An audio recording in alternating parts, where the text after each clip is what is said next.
Alors bonjour à tous, donc nous commençons notre premier cours donc sur la Masechet Haya Koreh Batorah, d'accord, Masechet Brachot, donc page 13a, et donc on va commencer par expliquer un petit peu tout ce qui va se passer dans cette portion textuelle. Donc on avait fait une première approche ensemble, on va un petit peu poser les choses.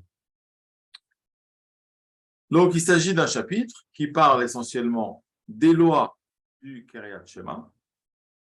D'accord? À travers plusieurs Mishnayot, nous aurons l'occasion essentiellement donc, de faire la première, qui s'étend sur presque deux dapim, Bezrat Hashem. Nous allons parler de la concentration, des interruptions, d'un certain nombre de choses, mais surtout notre propos, c'est d'apprendre à étudier et donc d'avoir un pendant un petit peu technique sur tout ça. OK. Donc, ce qu'on va traiter dans le cours en live, c'est surtout la compréhension et la construction personnelle de chacun. Et puis après, vous aurez l'occasion donc de travailler vous aurez l'occasion de travailler donc avec les outils, d'accord? Avec les outils vidéo, PDF et QCM, de manière à pouvoir juger de votre progression. Alors, on y va. Bonsoir, Jonathan. Alors, Jonathan, je vous présente donc Israël et Stéphane. Bon. Et il doit y avoir aussi, comment il s'appelle, je ne me souviens plus, il y en a un quatrième qui doit arriver. Je crois que ce soir, il ne pourra pas venir exceptionnellement, mais il s'est inscrit. Il sera là la semaine prochaine. Voilà. On y va. Haya, Koreh, Batorah. Haya, donc il était. Koreh, c'est le verbe likro, donc c'est le verbe lire. C'est la racine kra qui donne un verset. Un kra, c'est un verset parce que ça se lit. Qui donne le verbe likro, lire. Et Koreh, c'est le participe présent, en fait. Ani atahu, ani Koreh, ata Koreh, ou Koreh, c'est je lis, tu lis, il lit. C'est le fait de lire au présent. Et Haya Koreh, en fait, c'est la déclinaison au passé, puisque Haya, c'est le verbe être au passé. Haya, il était, Ove, il est, il sera.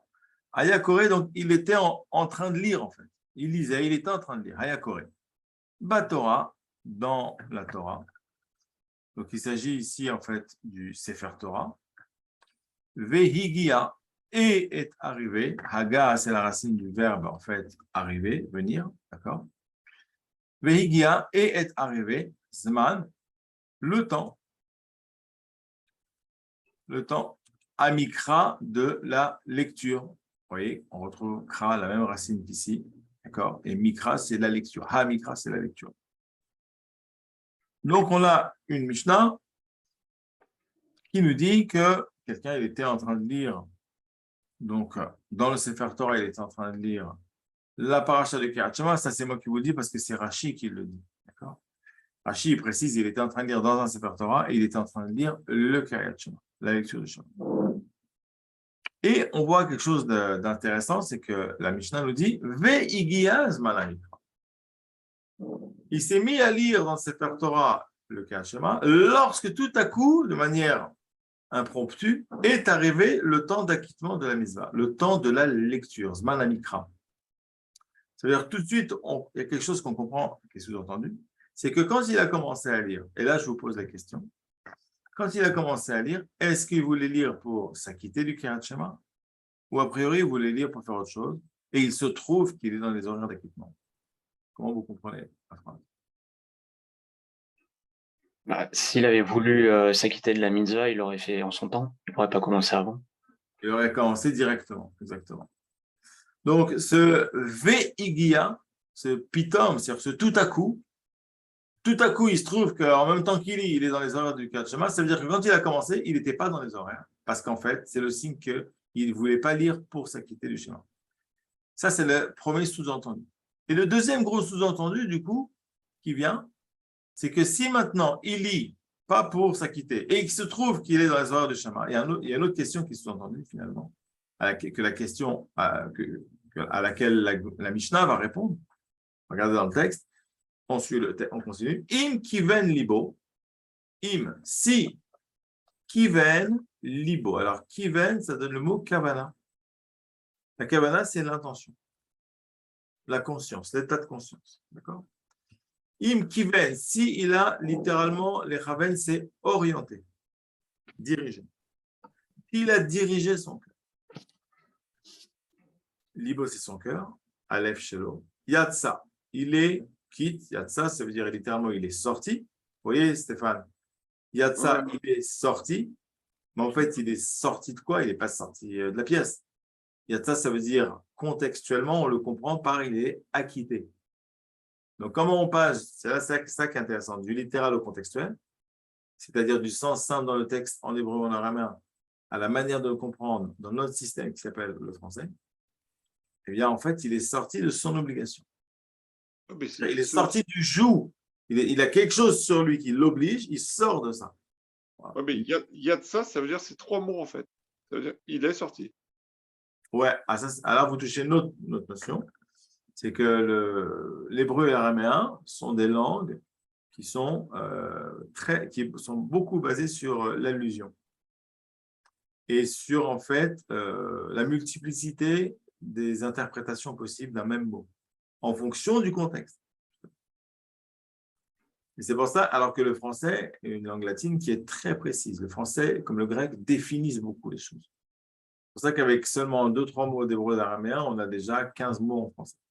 Parce que ça, c'est bizarre de voir un mot qui, en fait, c'est 3, quoi. Ouais, c'est comme ça, c'est le principe de chaque langue a son principe. Non, mais Donc là, maintenant, vous voyez que, regardez, que nous dit le Tana de la Mishnah? Donc le Tana, c'est celui qui s'exprime dans la Mishnah. Il y a le Tana rédacteur, Rabbi Yehuda Anassi, qui, en 220 à peu près par rapport à l'acrobate, a décidé de coucher sur papier, littéralement d'écrire la loi orale, qui est interdit normalement d'écrire, même aujourd'hui, mais il n'y avait pas le choix pour plusieurs raisons. Et donc, le Tana rédacteur, c'est Rabbi Yehuda Anassi, avec des milliers de Tanaïm pendant 40 années. Il a rédigé, c'est-à-dire il a arrangé toutes les manières, la syntaxe, le choix des mots, les sujets, l'organisation des sujets de la Mishnah. Donc ça, c'est le Tana rédacteur, c'est Rabbi Yehuda Anassi, mais ce n'est pas l'auteur de la Mishnah. Parce que Mishnah, ça veut dire texte mishnaïque écrit à l'époque des Tanaïm, de moins 40 à plus 220. Ça, c'est Mishnah. Mais Mishnato, par exemple, dans le Talmud, quand vous étudiez la Mishnah de quelqu'un, vous étudiez l'enseignement de quelqu'un. Parce que l'ishnot, c'est enseigner. Ça vient du mot, de la racine shana, shin, nun, hei, qui veut dire répéter. Tu répéteras à tes enfants pour leur enseigner. À force de leur répéter, ils vont apprendre de toi. Et shana, ça donne le mot une année. Pourquoi le mot shana, une année? Il vient de la racine, la même racine, shinun e, répéter. Vous avez une idée?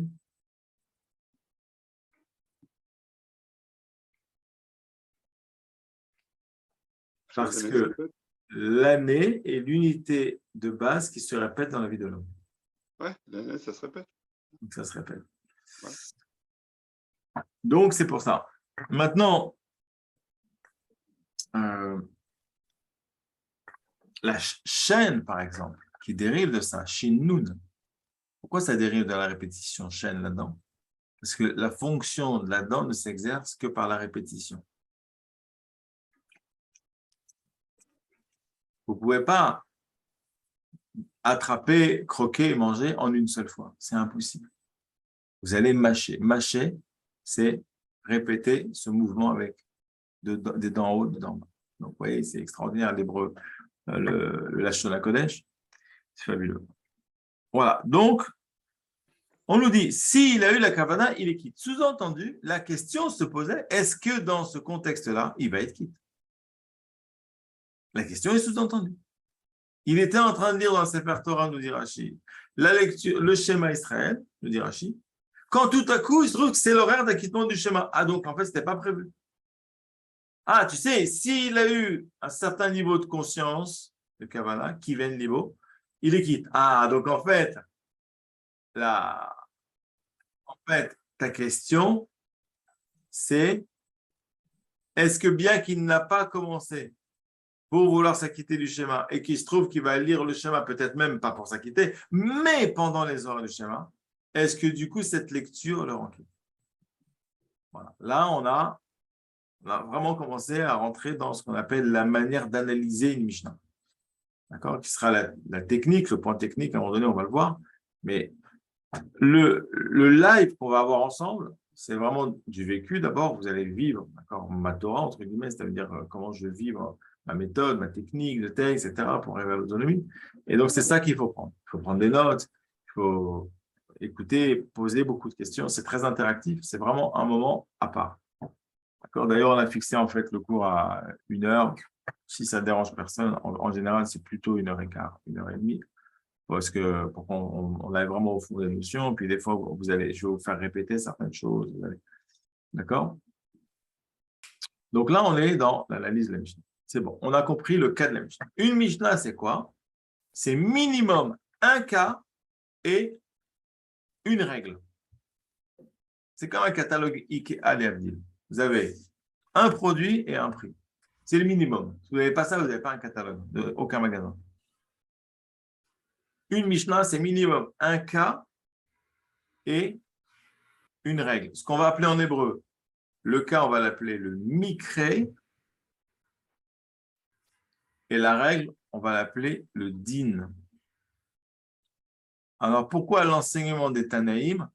Ça va être la Mishnah qui va justement être en fait une liste de cas, et dans tel cas, on applique telle règle, la règle pouvant être soit un comportement, l'ordonnance d'une obligation, la privation d'une certaine liberté, au contraire l'autorisation à certains droits, ou ça peut être aussi la fixation d'un statut.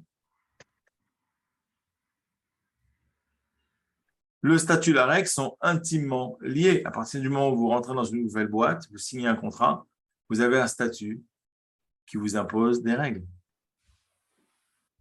Le statut et la règle sont les deux facettes d'une même pièce, qui s'appelle le din.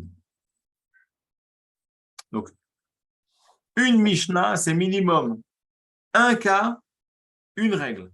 Et un rabbin, un rav, qui va dire la règle dans le cas. Le cas ne va pas forcément être dit par le rav qui dit la règle. Le cas, il peut être cité par Rabbi Yehuda Hanassi et ses amis qui ont rédigé le cas. Mais le rabbin qui va exprimer la règle dans le cas, c'est un autre rav. Pas forcément, des fois, ça sera Rabbi Yehuda Hanassi, des fois, ça ne sera pas lui.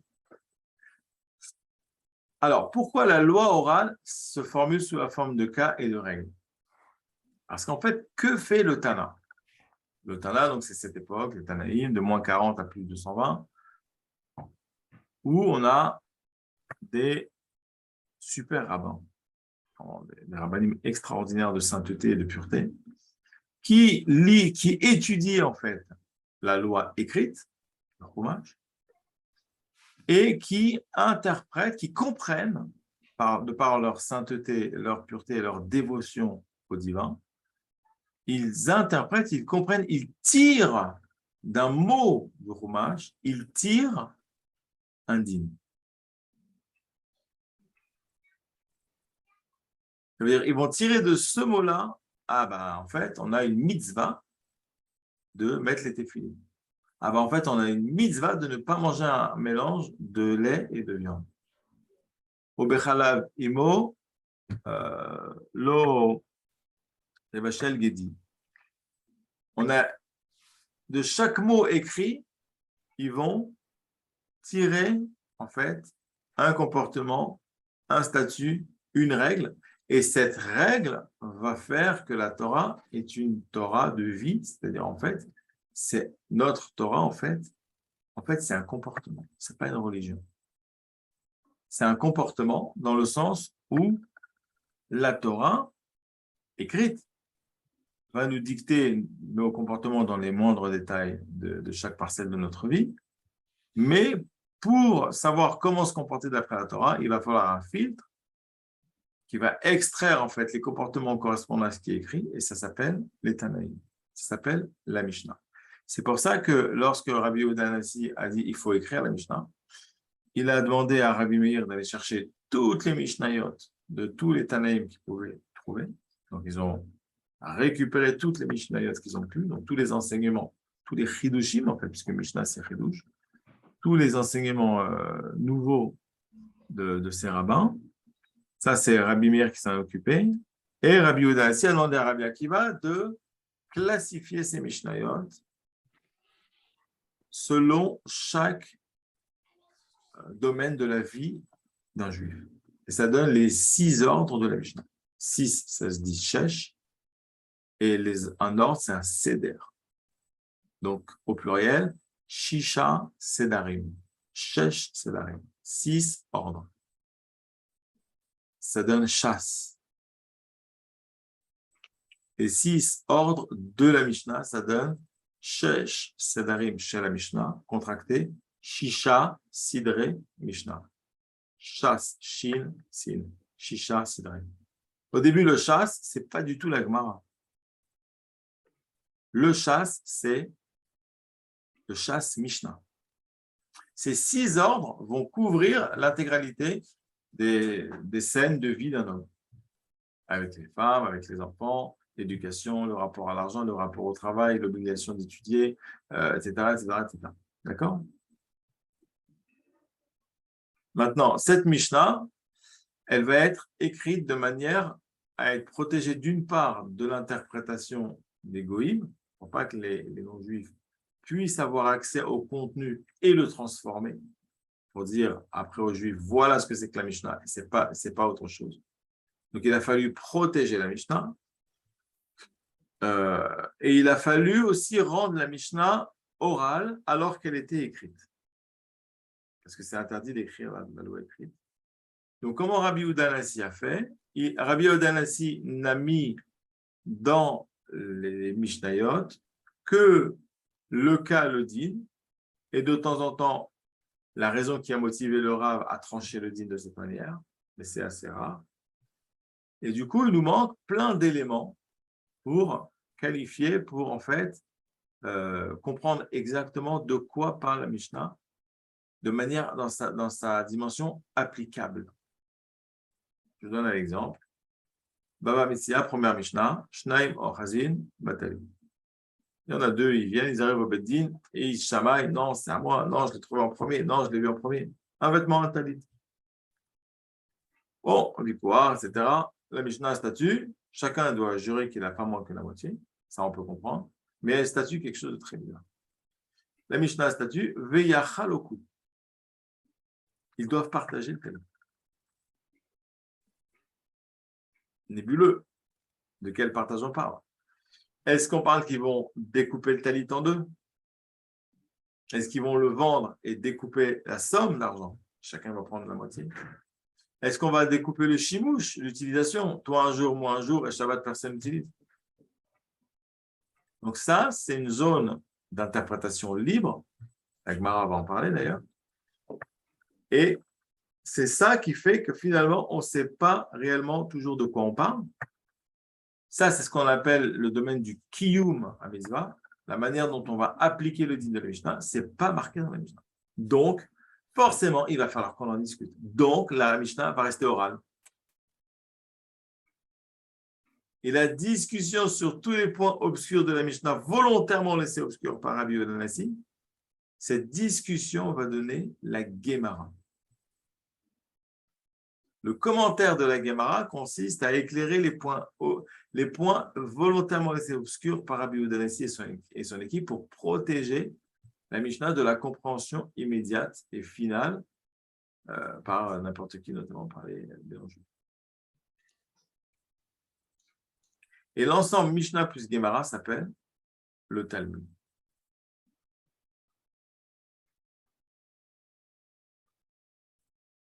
Après le Talmud, bien qu'on a grâce à la Gemara des premiers ferments, des premières racines, des premières graines d'applicabilité des mitzvot, c'est loin d'être fini. On va avoir un certain nombre de générations, les Saboraïm, les Rishonim, les Acharonim, qui vont faire un travail de précision encore plus importante de comment on accomplit la mitzvah que les Tanaïm ont déduit des mots du Chumash.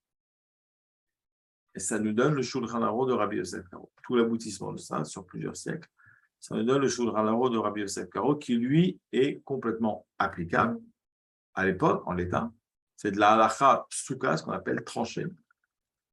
Un problème va se poser, l'évolution technologique des sociétés, qui fait qu'il va se présenter des fois l'insémination artificielle, il va se présenter le four à micro-ondes, un certain nombre d'éléments qui ne sont pas de l'époque de Rabbi Yosef Karo. Et donc, il va falloir vérifier quel va être le statut ou la règle qu'on applique aux nouveautés technologiques. Ça sera le travail des acharonim.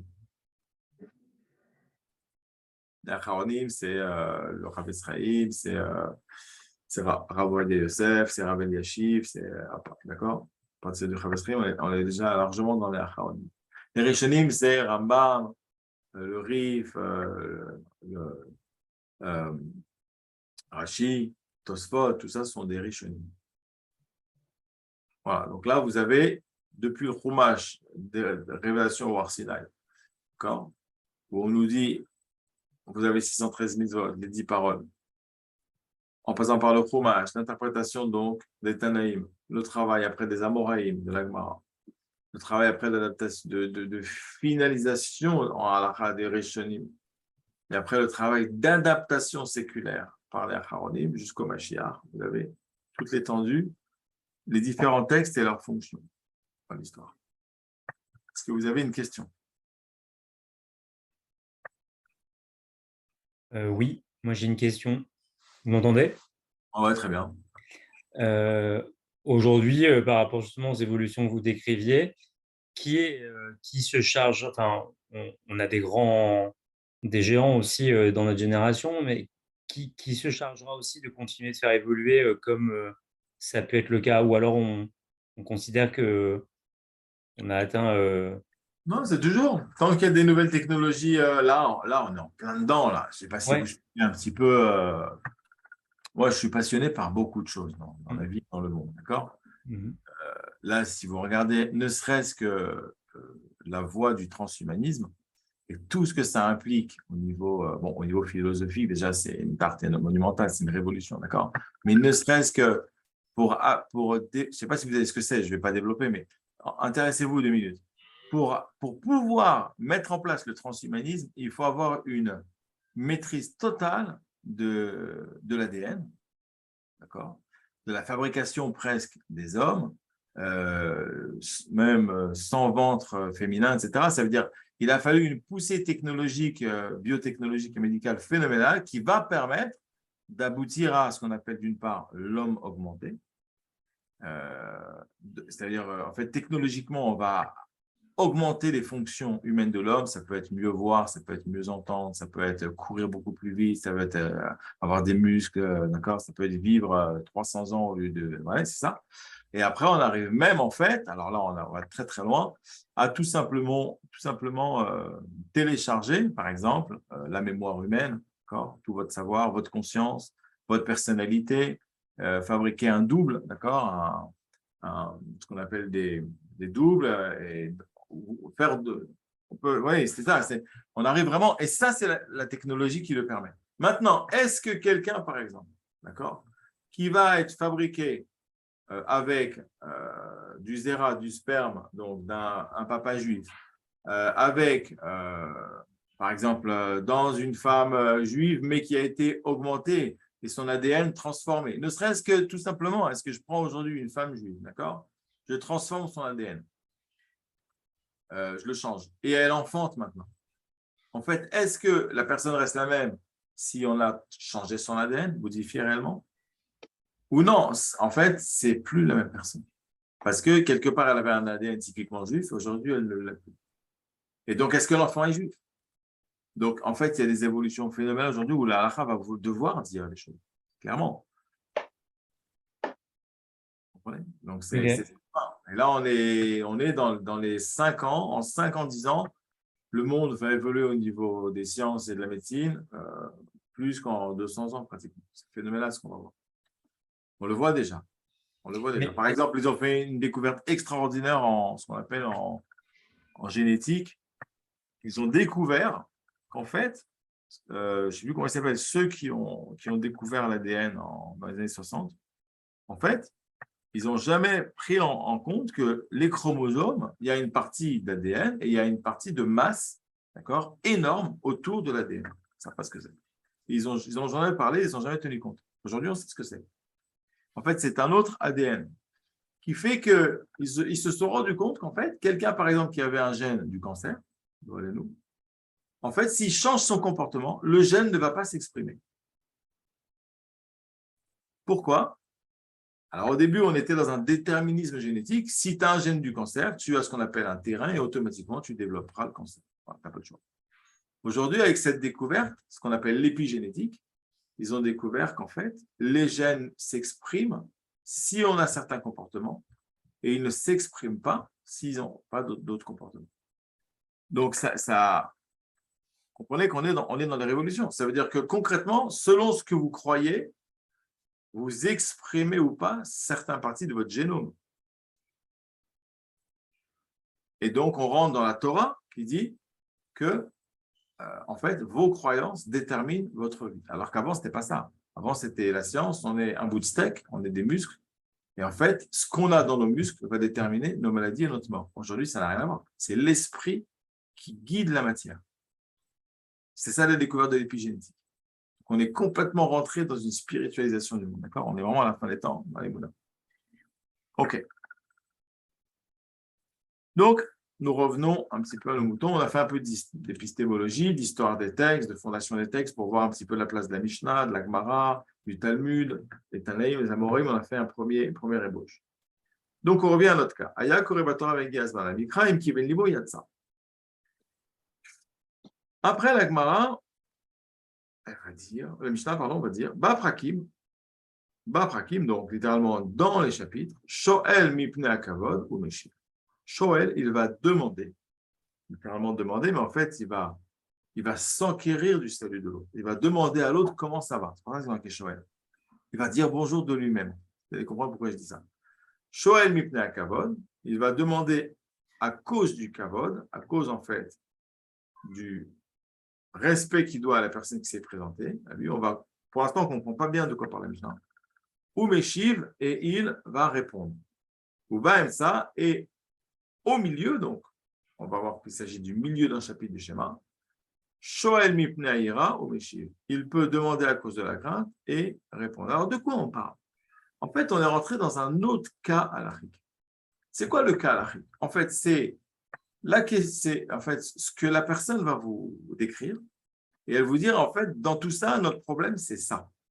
Par exemple, le cas halachique, elle vous dire, voilà, j'ai un morceau de viande qui est tombé dans un verre de lait, d'accord? J'ai peur. Et mon problème, c'est est-ce que c'est Bassar Bechalav? Alors, Bassar Bechalav, on est ouvert à partir d'une certaine température, donc c'est à chaud. Donc, si c'est tombé dans un verre de lait froid, il n'y a pas de problème. On nettoie bien les deux, et il n'y a pas de lait dans la viande, et il n'y a pas de viande dans le lait. Le problème, c'est si, par exemple, la viande a macéré longtemps. La macération va avoir l'effet de désagréger des atomes de viande qui vont passer dans les atomes de lait et inversement. Donc, en fait, je vais avoir un problème et je vais avoir donc des données de mon problème. Les données s'appellent le cas. D'accord? Ça s'appelle le cas et la question, ça fait aussi partie du cas. Donc là, en fait, vous voyez qu'on a changé de données. Parce que là, on est en train de dire quoi? Ça, il faut remarquer, c'est dans la Mishnah. Quelqu'un, il est en train de lire dans le Sefer Torah le paracha de schéma. Lorsqu'arrivent les heures du schéma, sous-entendu, est-ce qu'il est quitte de sa lecture? Ah oui, s'il a eu la Kavana, il est quitte. Point. Après, on nous dit, entre les chapitres, il peut demander à cause du respect et au milieu et répondre. Et au milieu d'un chapitre, il peut demander à cause de la crainte et répondre. Alors, ça n'a plus aucun rapport avec le fait de lire le schéma et d'être concentré. Vous êtes d'accord avec moi? Vous voyez qu'on a changé de registre. Parce qu'en fait, on a changé de cas. On a changé de problématique anarique. Et ça, il faut le remarquer quand on étudie la Mishnah. La première problématique de la Mishnah, c'était un problème de conscience et d'intention. Est-ce qu'il faut une intention pour être quitte quand on lit le Kriyat Shema? Est-ce qu'il faut une certaine intention pour être quitte de la Mitzvah? Le deuxième cas dont on parle, c'est en fait, est-ce que je peux dire bonjour de moi-même, Shoel ou Meshiv, ou alors répondre, selon que je suis Baprakim ou Baemsa. Baprakim, c'est au milieu des chapitres du schéma. Entre les chapitres, pardon, Baprakim. Ou Baemsa, et Baemsa, c'est au milieu du chapitre. Donc, on est rentré dans un autre cas qui s'appelle les interruptions autorisées dans la lecture du schéma. Je suis à la synagogue et quelqu'un se présente à moi. Un schnorreur, quelqu'un qui vient de demander de l'argent. Quelqu'un de ma famille, mon père, un tamil chacham, mon rav ou un brigand. C'est malheureusement beaucoup la mode en ce moment. Il rentre dans la synagogue pour voler les montres. Donc, il inspire la peur, il peut vous tuer. Aujourd'hui, les gens y tuent pour voler, malheureusement. Donc, est-ce que j'ai le droit, est-ce que j'ai l'autorisation d'interrompre ma lecture du schéma pour dire bonjour à quelqu'un de moi-même ou lui répondre? C'est le nouveau cas dans lequel on est rentré. Donc, on relit. Baprakim, Shoel, Mipna, Kavod, Meshiv. Baprakim, entre les chapitres du schéma, Shoel, il peut demander de lui-même, dire bonjour, Mipna, Kavod, à cause du Kavod, à cause du respect qu'il doit à l'autre personne. Par exemple, Hachidi, si c'est son père ou son rave, il lui doit du respect, donc il peut s'interrompre entre les chapitres. Ou Meshiv, et il peut répondre. Ou Baemsa, et au milieu des chapitres, Shoel, Mipna, Ira, ou Meshiv. Il peut dire bonjour à cause de la crainte, ou Meshiv, et répondre. Dit vrai Rabbi Meir. Donc là, c'est la Mishnah de Rabbi Meir. C'est l'avis de Rabbi Meir. Rabbi Yehuda enseigne, Baemsa, au milieu d'un chapitre. Shoel Mipna Ira, exactement ce qu'avait dit Rabbi Meir. Donc, il peut dire bonjour de lui-même à cause de la crainte au milieu d'un chapitre, ou Meshiv, et répondre Mipna Kavod. Ça, c'est différent de Rabbi Meir. Il peut répondre un degré en dessous de la crainte. Là où Rabbi Meir, il a dit, Baemsa, on peut dire bonjour de soi-même et s'interrompre. On peut s'interrompre en disant bonjour de soi-même ou en répondant à l'autre, mais dans les deux cas, c'est à cause de la crainte que l'autre m'inspire. J'ai peur qu'il me tue, j'ai peur qu'il fasse du mal. Là où Rabbi Meir il disait aussi bien en disant bonjour de soi-même qu'en répondant, ben ça, on peut le faire à cause de la crainte. Rabbi Yehuda, lui, il va faire autre chose. Il va dire on peut s'interrompre de soi-même parce qu'on craint l'autre. Mais si on doit répondre au bonjour de l'autre, on peut même répondre si c'est un cran en dessous de la crainte, si c'est par respect. Ça, c'est le point de marloquette entre Rabbi Yehuda et Rabbi Meir. Ça, c'était Baemsa, au milieu d'un chapitre du schéma. Ou Baprakim, et entre les chapitres, Shoel Mipnei Kavod, il peut dire bonjour à cause du respect que l'on inspire l'autre ou à cause du fait que la Torah t'oblige à respecter ton père, donc ça fait partie des lois du Kibud Avaim, du respect du père. C'est exactement ce qu'avait dit Rabbi Meir, Baprakim, Shoel Mipnei Kavod. Baprakim, Shoel Mipnei Kavod. Donc sur ça, dans Baprakim, sur Shoel, donc de soi-même, Rabbi Meir et Rabbi Yehuda sont en accord. Ou Meshiv, Shalom lechol adam. Par contre, là, Rabbi Yehuda, il est beaucoup plus cool.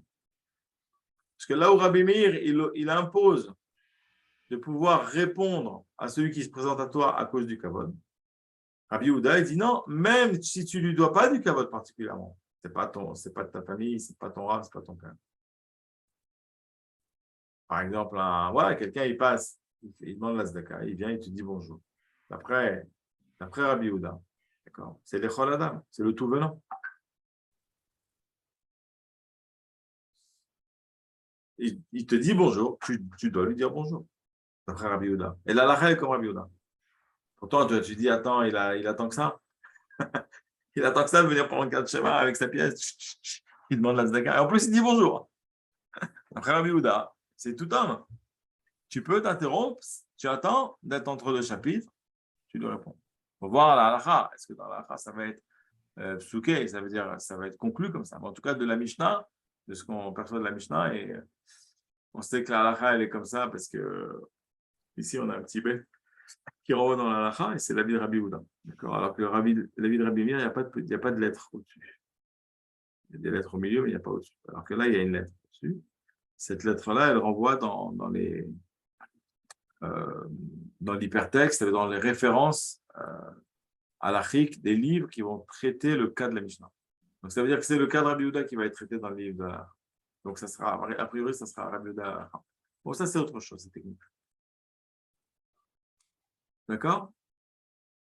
Donc, au niveau de notre texte, on résume, on a deux cas halachiques qui posent un problème.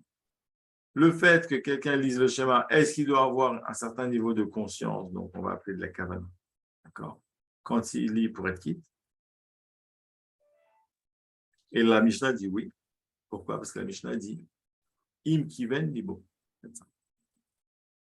Donc, la Mishnah tient compte, elle prend en compte qu'il faut un certain niveau de conscience. Alors, on verra, la Gemara va, parce que vous voyez, il est marqué kiven libo. Bon, il a eu la conscience du cœur, il a orienté son cœur. Mais ça peut être quoi la kavana? Ça peut être, j'ai la conscience que je lis le schéma, c'est une kavana. J'ai la conscience que en lisant le schéma, je m'acquitte d'une mitzvah qu'Hachem m'a demandé. C'est un autre niveau de conscience. J'ai la conscience qu'en lisant le schéma, le Kriyat Shema, qui est le texte fondateur de la Emouna des Juifs qui sont sortis d'Égypte, j'ai la conscience, quand je lis le schéma Israël, que si j'étais resté en Égypte, aujourd'hui encore, je serais esclave. Et c'est parce qu'Hachem m'a sorti d'Égypte que je suis libre. Donc, c'est mon Dieu qui m'a sorti d'Égypte. J'ai conscience. J'ai conscience qu'il y a un seul Dieu. Je suis redevable de tout, je suis sa créature. Donc, je prends sur moi de le suivre, c'est mon Dieu, donc je prends sur moi le joug divin. Et je prends sur moi de le suivre, je prends sur moi d'accomplir sa parole. C'est le joug des minutes. Quelle conscience, la Mishnah, elle dit, attention, im kiven libo yatsa. Ça, la Gemara va en parler. On va parler beaucoup. Mais voyez ça, typiquement, im kiven libo, c'est une zone comme Ve'achaloku. Ils n'ont qu'à partager le talit dans Baba Messia. Ça, c'est une zone, en fait, à interprétation libre. L'interprétation, elle est ouverte. Là. La Mishnah n'a pas fermé. Et donc, ces zones-là, c'est important de les repérer dans la Mishnah parce qu'elles vont nous permettre de comprendre comment va s'articuler le commentaire de la Gemara. Parce que forcément, une zone floue, trouble, la Gemara, elle va en faire son beurre. Elle va en parler en d'autres. Voilà.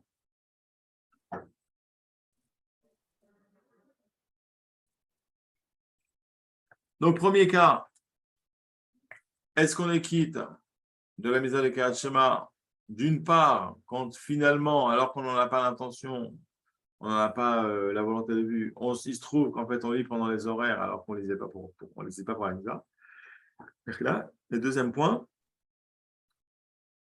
qu'en est-il de l'intention qu'il faut, puisque vous savez, comme moi, qu'il y a une grande marque que les mitzvot, srichot kavala.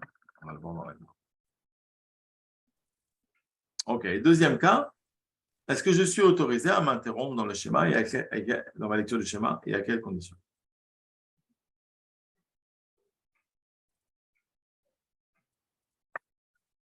Est-ce que vous avez des questions?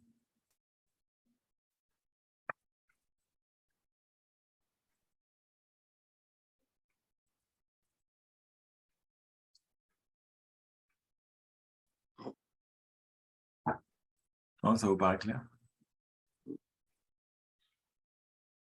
Attends, il faut développer les conditions. Hein. Alors, ce qu'on va développer maintenant, on va développer la partie technique qui s'appelle dans la leçon en ligne l'approfondissement. On va approfondir un petit peu. D'accord? On a parlé tout à l'heure, on a parlé de deux éléments. Les éléments fondamentaux de la Mishnah, c'est au minimum deux, un cas, un mikra, et une règle, et un dîme. Un mikra et un dîme. Et forcément, il y a un rab qui dit le dîme. Donc, en fait, il y a trois. Il y a aussi un autre élément qui s'appelle le ta'am. Le ta'am du din, le ta'am, la raison, la cause, le ta'am, c'est la raison, la cause. C'est l'ensemble des éléments qui vont motiver le rabbin de la Mishnah, qui dit le din dans la Mishnah, à trancher le din de cette manière-là. Donc, dès que la Mishnah va parler de dinim, automatiquement, il va se poser la problématique du ta'am.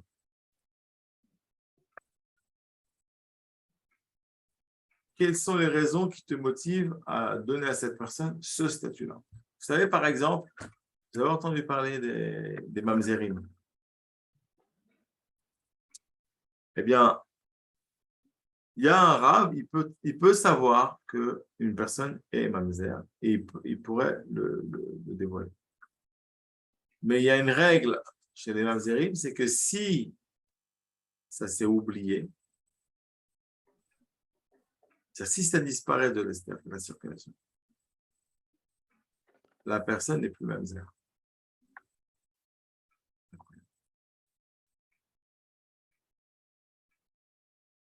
Donc, qu'est-ce qui fait que cette personne, elle va avoir le statut d'être mamzer ou pas? Un rave, il peut trancher. Ben, en fait, aujourd'hui, tout le monde en parle. C'est quelque chose de connu. Donc en fait, c'est les mamzer. Au contraire, plus personne n'en parle. Tous les gens qui le savaient sont morts. Ça a été oublié. C'est fini. C'est le ta'am du din. C'est la condition qui va conditionner une conséquence. C'est la cause qui va avoir une conséquence, une suite. Il va découler du ta'am, le din. Le din découle du ta'am. C'est ça le ta'am.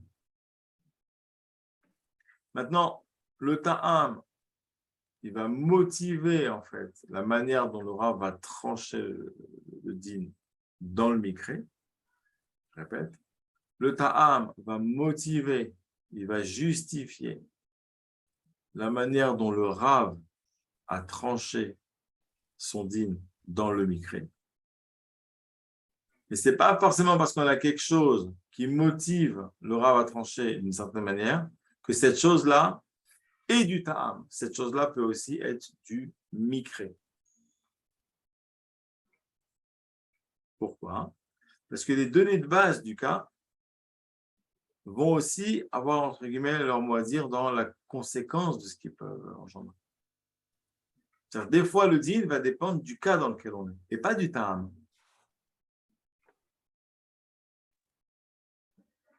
Je vous donne un exemple très fort. Vous avez deux personnes qui travaillent le Shabbat dans un magasin. Elles ont un magasin qui est ouvert. Non, ce n'est pas qu'elles travaillent le Shabbat. Elles ne travaillent plus le Shabbat. Mais elles ont un magasin ouvert dans un centre commercial qui se met tout à coup à ouvrir, à imposer l'ouverture au samedi. Cette personne a entendu parler du contrat avec un non-juif qui va permettre de récupérer l'argent des clients samedi, mais sans interdit, sans que ce soit interdit. Les deux personnes vont voir ensemble le même rav, avec la même question. Ils ont chacun un magasin différent. Le rav va dire à un, Rav Aslacha, trouve un non-juif et associe-toi avec lui. Et de cette manière-là, tu pourras bénéficier de l'argent qui est venu Shabbat par les clients sans avoir le problème qu'il était gagné Shabbat, etc. À l'un, il dit ça. À l'autre, il lui dit, mais t'es pas fou. C'est la source que tu fais, c'est pas bien. Tu n'as pas le droit de t'associer à un goy pour ça. Même cas. Deux dynimes qui n'ont rien à voir. Alors, pourquoi? Parce que dans le cas, il y a une différence entre les deux personnes. Le premier, c'est un Baal Tshuva. Il n'a jamais fait Shabbat.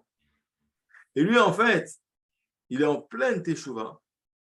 Et ce qu'il veut, lui, c'est en attendant d'arrêter complètement de faire travailler son magasin Shabbat. Pour l'instant, il n'est pas à ce stade-là. Donc, pour l'instant, ce qu'il fait, c'est qu'au moins que je ne profite pas directement de l'argent gagné Shabbat dans mon magasin. Donc, il cherche un non-juif pour ça. Mais lui, il est dans la direction Shabbat. Le deuxième, c'est un religieux de Bnei Brak, de Jérusalem, qui a décidé de faire de l'argent.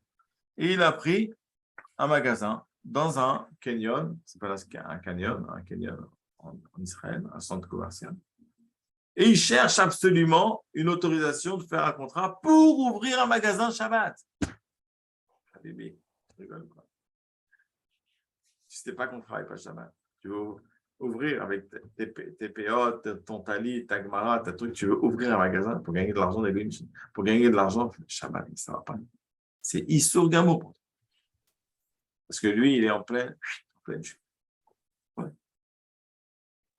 Donc, et là, ce n'est pas c'est vrai que ça va déterminer, du coup, le din, est-ce que c'est autorisé ou assourd de faire ça?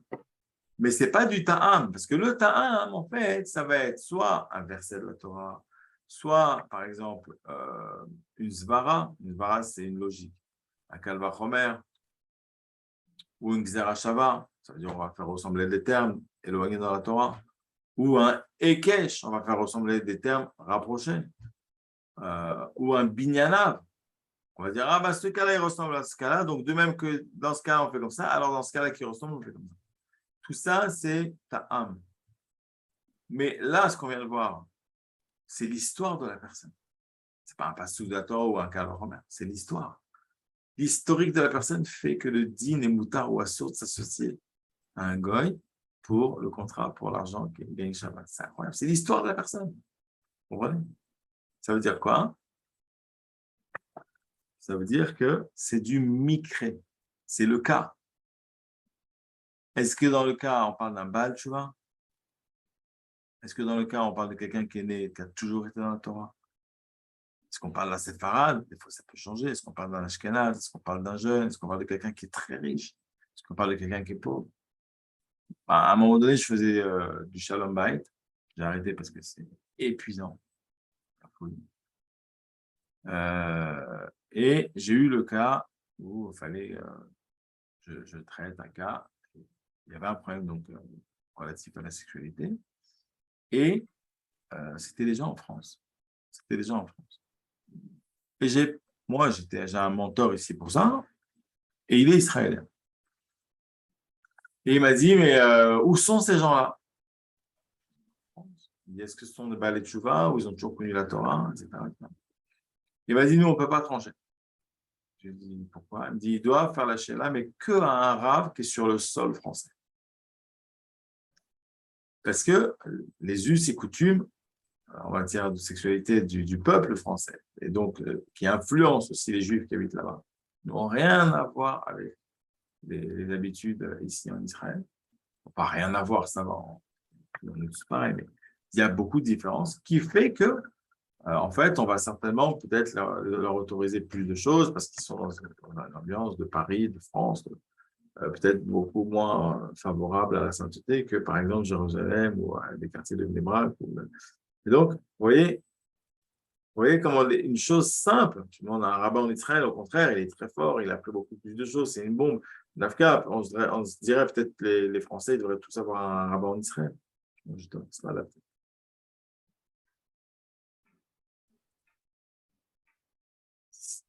OK? Donc ça, on a vu, c'est des notions très fortes. Le mikré, le din, le rav, le ta'am. Est-ce que vous avez des questions sur ces notions-là avant que je les redéfinisse avec vous? Ça va être l'armature d'à peu près 90% de votre étude jusqu'à la fin de vos jours en termes de Gemara et de halakha. Vous allez parler que de ça. C'est vraiment quelque chose de très important, ces notions. Israël, est-ce que tu as une question? Non, pas spécifiquement. Stéphane? Non. Jonathan? C'est sur le TAM, en fait, juste peut-être reprendre avant, si on va le définir juste après, peut-être pas la peine de vous faire répéter, mais je suis encore un peu fou sur le TAM, en fait. C'est normal, ça prend des mois. Ça prend des mois, cette notion. Alors, on va redéfinir proprement, parce que dans le deuxième cours qu'on aura donc mardi prochain, on ne va pas définir, on va identifier. C'est-à-dire, on va identifier comment on reconnaît dans la Mishnah que ce mot-là, en fait, il incarne la notion plutôt de ta'am, de cause. Ce mot-là, il incarne plutôt la notion de mikré, d'accord, etc., etc. Donc, on y va. Le mikré, en fait, ce sont les mots de la personne qui expriment le problème qu'elle a dans la halakha. J'ai un problème dans la halakha et j'ai besoin d'un rabbin qui va me trancher, qui va me dire, en fait, quelle est la réponse à ma question. J'ai une question, en fait, de halakha, qui est dans un certain contexte. Le contexte, c'est le cas. Ça, c'est le mikré. C'est la description du cas. Voilà, monsieur le Rav, j'aimerais bien faire ça et ça et ça et ça, mais d'un autre côté, j'ai cette contrainte-là, etc. Comment je peux faire pour que ça reste d'après les lois de la Torah, que ça reste caché? Je dois travailler dans un magasin, mais il n'y a que des vendeuses toute la journée. Une plus jeune que l'autre, une plus mal habillée que l'autre. Ce que je dois faire, est-ce que je dois changer de métier? C'est mon magasin, est-ce que je dois mettre une vendeuse à ma place et être dans mon bureau enfermé à double tour pour gérer? Parce que je vois que, bon, je n'arrive pas à me tenir. C'est les jeunes filles, elles sont belles toute la journée. D'accord? Donc, j'ai un problème dans la.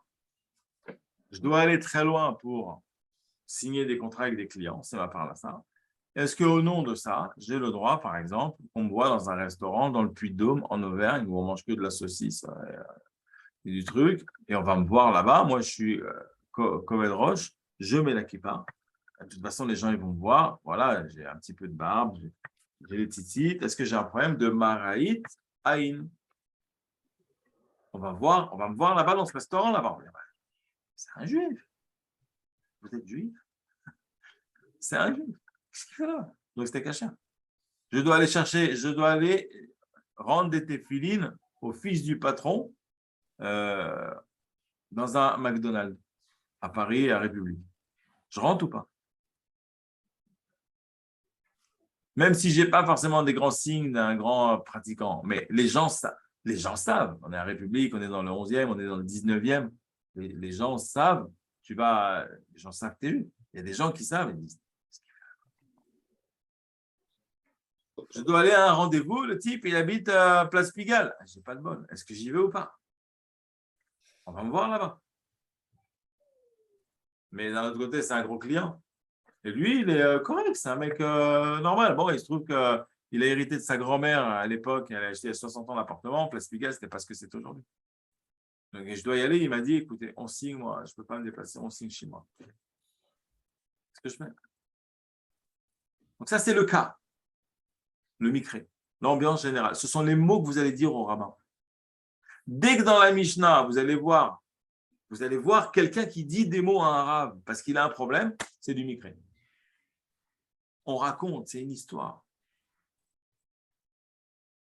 Dès que vous voyez arriver des verbes actifs qui ordonnent ou qui fixent un statut, des règles, des comportements ou qui définit les choses, c'est du din.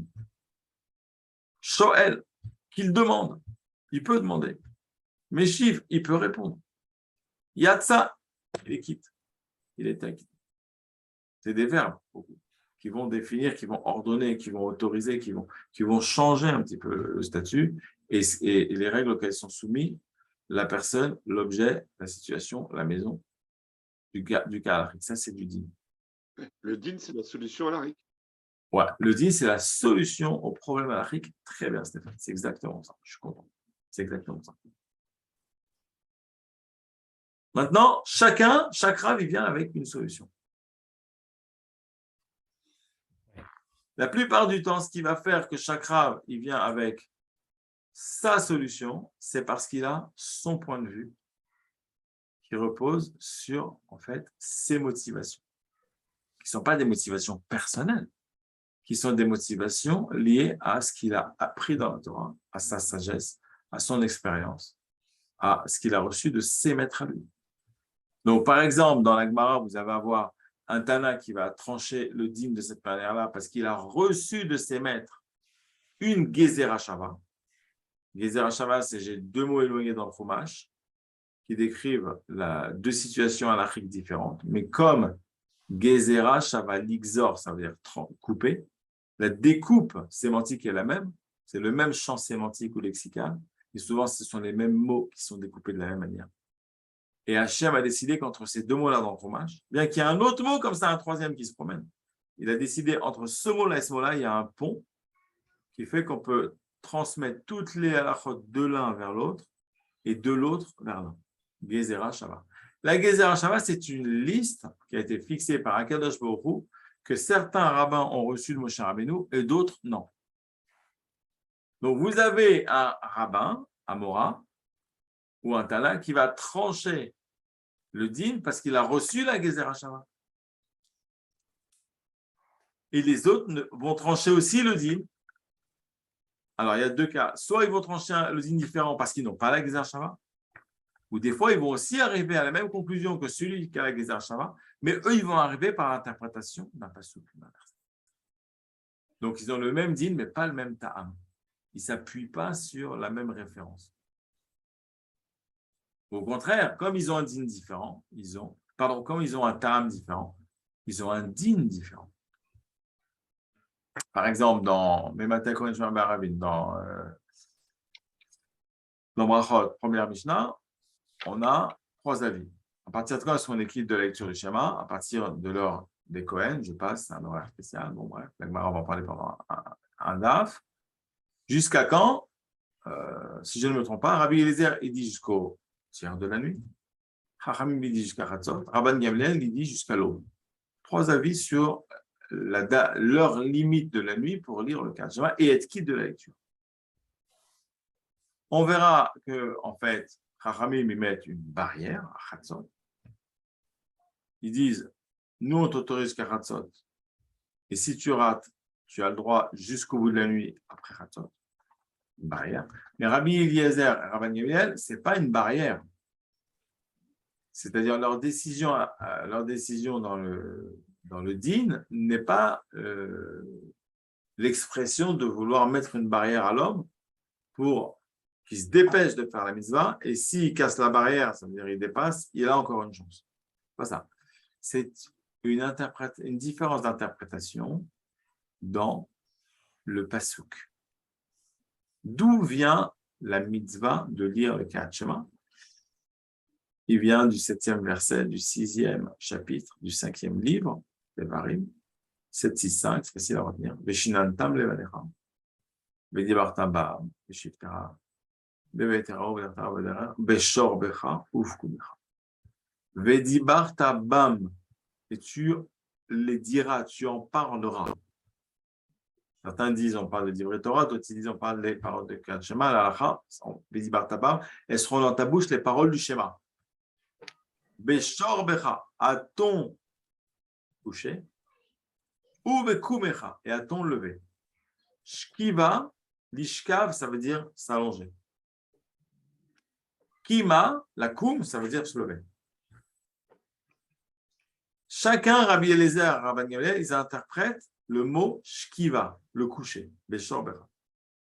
Un, il dit, Rabbi Eliezer dit, le coucher, c'est les 3 premières heures de la nuit. Pourquoi? C'est le premier tiers de la nuit. Pourquoi? Parce que c'est le moment où, dans un même fuseau horaire, dans une même région, c'est là que les gens vont se coucher. Dans le premier tiers de la nuit, il n'y a personne qui se couche après. Oui, tu as des fous qui font des before, des after à Ibiza, à Los Angeles, ils savent plus où ils en sont, donc ils dorment à des heures pas possibles. Ils se lèvent à 3 heures du matin et ils se couchent à 3 heures de l'après-midi. Mais ça, c'est ce n'est pas la majorité. Donc, dans un même fuseau horaire, les gens vont tous se coucher dans le premier tiers de la nuit. Ça, c'est Rabbi Eliezer.